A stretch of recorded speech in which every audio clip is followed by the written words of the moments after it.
ಮತ್ತೊಂದು ಅಪ್ಡೇಟ್ ಇದೆ. ಇವತ್ತು ರಾಯ್ ಅಂತಿಮ ದರ್ಶನಕ್ಕೆ ವ್ಯವಸ್ಥೆ ಆಗಿದೆ. ಅದಾದ ಬಳಿಕ ಅಂತ್ಯಕ್ರಿಯೆ ನೆರವೇರಿಸಲಾಗುತ್ತೆ. ಬನ್ನೇರುಘಟ್ಟದ ಕಾನ್ಫಿಡೆಂಟ್ ಆ ಭಾಗದಲ್ಲಿ ಅವರ ಅಂತ್ಯಕ್ರಿಯೆ ನೆರವೇರಿಸೋದಕ್ಕೆ ನಿರ್ಧಾರ ಆಗಿದೆ. ರಾಯ್ ಇಷ್ಟಪಟ್ಟ ಸ್ಥಳದಲ್ಲೇ ಅಂತ್ಯಕ್ರಿಯೆಗೆ ಸಕಲ ರೀತಿಯ ಸಿದ್ಧತೆಗಳಾಗಿದೆಯಂತೆ. ರಾಯ್ ಅವರ ಅಂತಿಮ ದರ್ಶನ ಪಡೆದುಕೊಳ್ಳುವುದಕ್ಕೆ ಇವತ್ತು ಗಣ್ಯಾತಿ ಗಣ್ಯರು ಆಗಮಿಸುವ ನಿರೀಕ್ಷೆ ಕೂಡ ಇದೆ.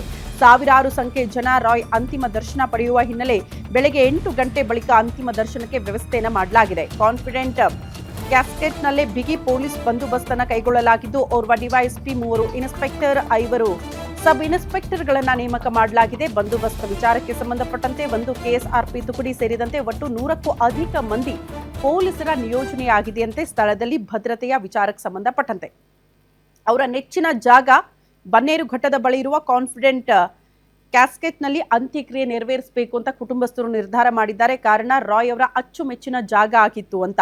ಹಾಗಾಗಿ ಅದೇ ಜಾಗದಲ್ಲಿ ಅಂತ್ಯ ಸಂಸ್ಕಾರ ನೆರವೇರಿಸೋದಕ್ಕೆ ನಿರ್ಧಾರ ಆಗಿದ್ದು ಎಲ್ಲಾ ರೀತಿಯ ಸಿದ್ಧತೆಗಳಾಗ್ತಾ ಇದೆ.